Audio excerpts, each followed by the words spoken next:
Imagine a criminal using a cloned voice to bypass security or fabricate evidence. To our ears, the simulation sounds indistinguishable from a real person. A fake voice mimics the physical mechanics of speech, like air moving through lungs and vibrating vocal cords. But the system creating that sound doesn't have a body. It is a statistical construct, a set of equations predicting acoustic patterns. This table highlights the difference. Human speech is a chaotic physical process, shaped by muscle fatigue and uneven breathing. Machines, however, produce a regularized, average version of those characteristics. Because machines are so consistent, investigators look past the sound to find the invisible mathematical fingerprints the AI architecture leaves behind. To find those fingerprints, we perform a digital autopsy, scanning the audio through the 5 distinct stages of the synthetic pipeline. Layer 1 handles raw sound. Because continuous audio data is difficult for computers to process, the system chops it into a stack of discrete, compressed digital blocks, essentially turning a smooth wave into a sequence of symbols. This graphic shows the digital residue left behind by that compression. Software can detect where these blocks meet, and it can see that the microscopic random variations found in a real human voice have been smoothed away.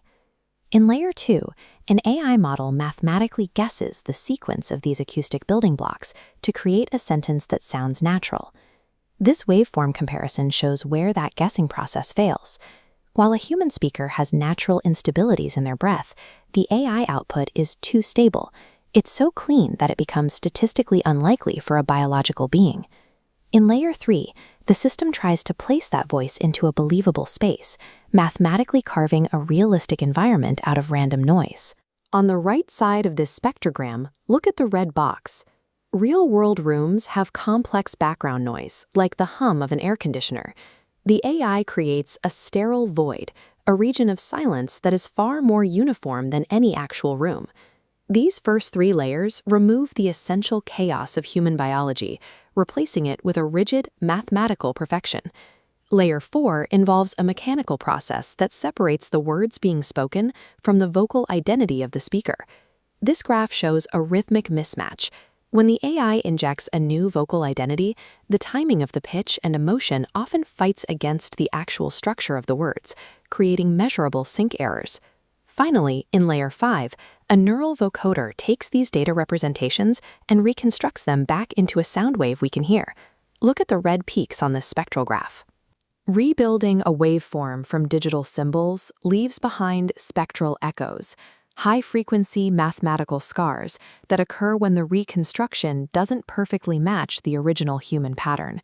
Forcing a stolen identity onto a reconstructed wave causes measurable damage, leaving a trail of evidence for forensic tools to follow. There is a vital rule for investigators. No single artifact proves an audio file is synthetic. Poor recording conditions or heavy cell phone compression can create data errors that look very similar to AI fingerprints. Forensics uses this convergence radar. It's a probabilistic framework looking for multiple overlapping data points to build a case.